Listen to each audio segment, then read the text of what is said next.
अकोला जिल्हाधिकारी कार्यालय उडवून देण्याची धमकी देणारा एक ईमेल प्राप्त झाल्याने आज एकच खळबळ उडाली आहे। संबंधित मेलमध्ये बॉम्बस्फोट घडवून आणण्याची धमकी देत दुपारी 2 वाजेपर्यंत अल्टिमेटम देण्यात आल्याची माहिती सूत्रांकडून मिळत आहे। या धमकीनंतर खबरदारीचा उपाय म्हणून जिल्हाधिकारी कार्यालय तात्काळ रिकामे करण्यात आले असून सर्व कर्मचाऱ्यांना सुट्टी देण्यात आली आहे। सुरक्षेच्या दृष्टीने जिल्हाधिकारी यांनाही कार्यालयाबाहेर सुरक्षित ठिकाणी हलवण्यात आले आहे।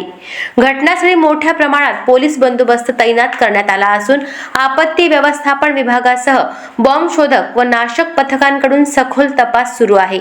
दरम्यान अकोला जिल्ह्यासह नागपूर आणि कोल्हापूर येथेही अशाच प्रकारचे धमकीचे ईमेल पाठवण्यात आल्याची माहिती समोर आली आहे। यामुळे नागपूर आणि अकोला येथील संबंधित शासकीय कार्यालये रिकामी करण्यात आली आहेत। सध्या सुरक्षा यंत्रणा पूर्णतः सतर्क असून धमकी देणाऱ्याचा शोध घेण्यासाठी तपास यंत्रणा विविध अंगाने चौकशी करत आहे। नागरिकांनी अफवांवर विश्वास न ठेवता प्रशासनाला सहकार्य करण्याचे आवाहन पोलिसांकडून करण्यात आले आहे।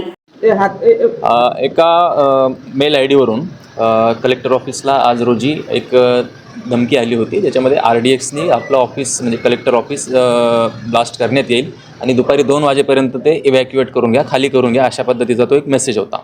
आणि त्या अनुषंगाने आम्हाला मेसेज मिळाल्याबरोबर आम्ही आमच्या BDDS टीमला माहिती दिली। लोकल पोलीस स्टेशन आणि RCP असं सर्व बंदोबस्तासह या ठिकाणी आम्ही आलो।